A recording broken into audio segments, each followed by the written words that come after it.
actually going to a player. What a turn. That's a Bergkamp turn.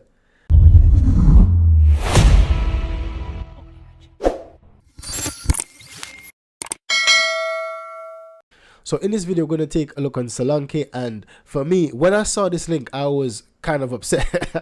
I'm not even going to lie. I was kind of disappointed when I saw this link. I'm like, what? We left from Usman, we left from Ivan Toney now to being linked with Solanke? Nah. I was so angry at first, but then I started to take a look on this guy. I started to evaluate him. I started to watch him more closely, because I watch Bournemouth a lot, because I'm basically impressed by how Bournemouth has been playing this season and beating a lot of big teams and collecting a lot of points.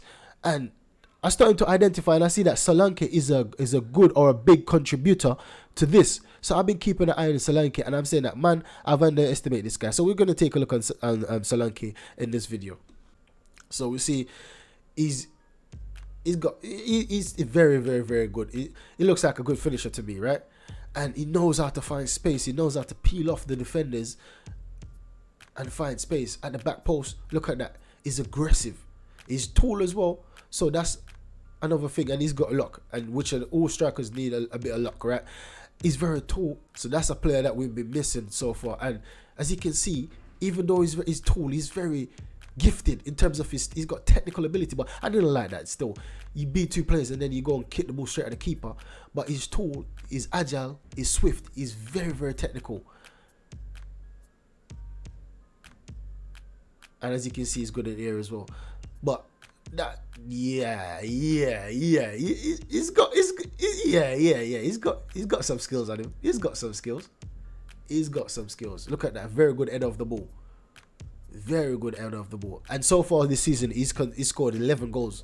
That's on par with I think Song. So yeah, I think he's in third spot in terms of high goal scorers this season. So he's been on fire this season. 11 goals. And Haaland is the number one with 14. So you can see that that's very good. Especially playing for a team like Bournemouth. You don't get a lot of chances like the Man Cities, like the bigger teams, right? So for not having that much, look at that. He's driving. Nah, man. This guy deserves to play for a bigger team.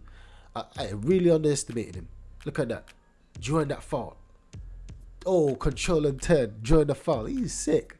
Solanke is sick. He's sick. But I think that sometimes he can be inconsistent. But so far, he's been consistent for the whole season. So hopefully he can carry it on and get a big transfer. Even if he doesn't come to Arsenal, he deserves to play for a bigger team, man. His quality is undeniable. Not saying that Bournemouth can't potentially be a bigger team, but it needs to play for a bigger team right now at this level that he's at. Oh, look at that pass. Look at that, a bit much on it, but the action, his action, the way he sent that cross was absolutely brilliant. So you see that he's a grafter, he's a fighter. Poor shot. Unlucky. So you see that he doesn't mind going by himself. He doesn't mind. Look at that. Crossing it in. Actually going to a player. What a turn. That's a Bergkamp turn. That's a Bergkamp turn. Good finish. Let's see what he does now. Oh, it's the same one. Good finish. Good cross. Good pass, I should say.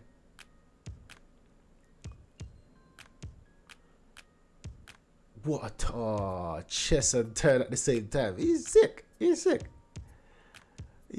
But can he perform at a bigger level, at a bigger team? Because we see that Raya so far has been struggling. Can Solanke come? I know that Tony can come and fit in seamlessly because he's got that arrogance. Sometimes you need players with arrogancy. And when they got that, you know that they're going to come and perform. That pride, that faith, they believe in themselves.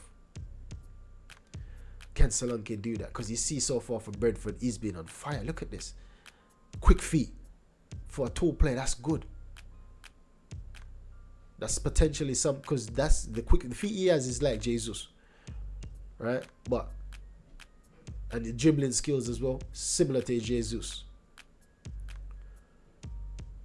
And if I would say he's a better finisher than Jesus as well. So all things considering, he's not that bad of a player. Like how I've been making it out to be. He's not that bad of a player. Look at this. Holding the line. Good pass. Good pass. He's not a bad player. Good pass on. Good turn. You see what he does on his left. Unlucky. So you see that he's not as good on his left as his right. Because if that was on his right, I think he would have buried that.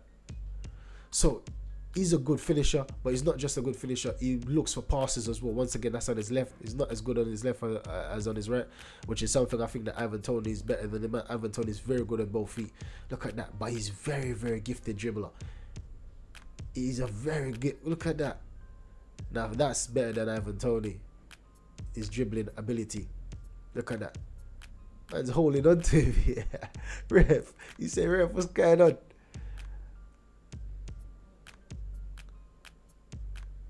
Good layoff. Driving at a player. Look at that. Beating him.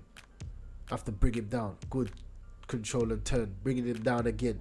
He plays just like Jesus to me. Good drive. Drawing that foul. Quick feet. Look at that. He's assisting himself. He's got pace. He's got speed. He's got power in his runs. He's brilliant. He's brilliant, man. Look at that. Good turn. Has to draw the foul. Everything he does, if he either gets through or he draws the foul. Look at that. He doesn't play normal. This reminds me just like Jesus. I've been sleeping on Solanke. I'm not even going to lie. I've been sleeping on this guy. Because when you hear the name Solanke and he plays for Brentford, you're like, nah, I'm not interested. But when you actually watch him with the eye test, and I'm gonna try and get look into him on some stats. We're gonna try and look on some stats about him, because when you see the stats and the eye test, sometimes they differ, but sometimes they coordinate. Sometimes they go together to show you that it's a good player or it's a bad player. But so far, the eye test is telling me that he's a very good player, and the goal scoring record, he's got 11 goals this season already. That's also telling me that he's a good accomplished finisher. With Haaland, the best finisher in the world, scoring 14. He's 3 behind Haaland. That tells you something, and he's also playing for a worse team than Haaland is. So, Solanke,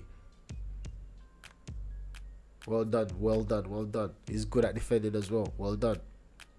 He defends high up the pitch. He's got aggression. That's good, because that's something we see Nketiah, Jesus has, and Arteta loves players like that can defend high up the pitch, that presses, that closes down high up the pitch. So that's very good. He can link the play as well. Good header on. He can link up the player as well, which is another thing that Arteta loves. A player that can play multiple positions, drifts in midfield, provide that extra player in midfield if it needs be. Look at that. That's something Nketiah loves to do in Jesus, closing down the keeper. Solanke, man. Yeah. I was wrong about you. I've been so wrong about some of these players, because just by their name, just by what you've heard of them, just by the team they're playing, you'll be like, nah, I don't want this player. But Solanke, that's a very good performance by him, and I need to do a deep dive analysis in him. A comparison. I might do a comparison between him and Ivan Toney, but so far, I say that Solanke is very, very good. Getting Solanke is not the worst thing in the world. He can be a direct replacement for Nketiah, but I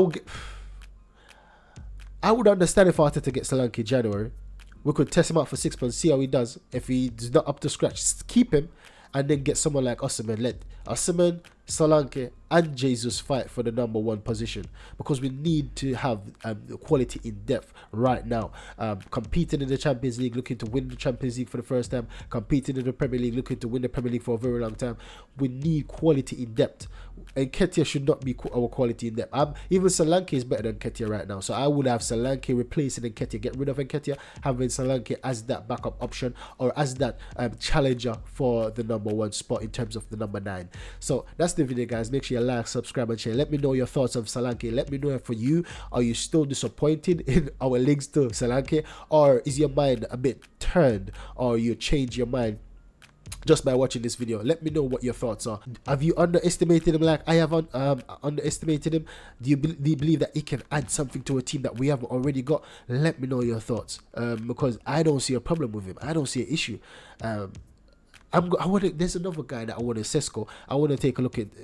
There's a few players I want to get some detailed analysis about before the transfer window opens, because I want to see how they can integrate in our team before we potentially get anyone else, so I can have a concrete decision to say, okay, I want that player into attacking, I want that player in midfield, and then see how it goes. So that's the video, guys. Make sure you like, subscribe, and share. Help me on my journey to 1,000k. Goodbye.